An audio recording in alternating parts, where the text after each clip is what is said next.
This video is to show how to install and to use the Entirely Crimson Powder Measure Quick Disconnect. This is for most Dillon presses. For the square deal, we have a different one available. Actuate the powder measure, remove the original screws and the original clamp. We will not be reusing these. Set the quick disconnect in place of where the clamp was using a supplied screw and spring. Put one into the hole and start the threads. Put the other one in the other hole.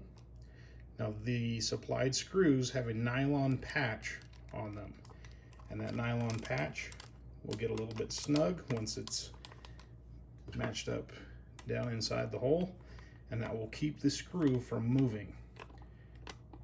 So tighten the screw until it is just flush with the quick disconnect. Go to the other side,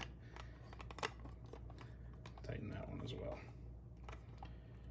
Like I said, to where they're just flush. Now the powder measure and quick disconnect is ready to be put back on the press.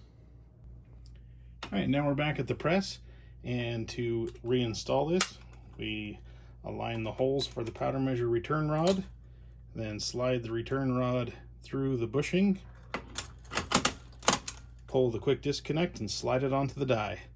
Now we're ready to put the return nut back on, and you may notice these are not Dillon parts. This is the Entirely Crimson speed nut, so you can slide it up and down and lock it into place. Comes off and on that easily, which is really nice for removing the entire powder measure and the return rod at the same time. This is also an Entirely Crimson bushing. This is not the original.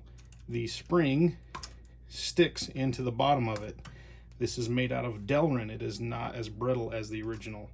So we just slide the return rod in, pull the quick disconnect, slide that down on the die, put the speed nut back on, check to make sure that we have proper tension on it, and it's ready to go. Thanks for watching. Visit Entirely Crimson for these and other great products.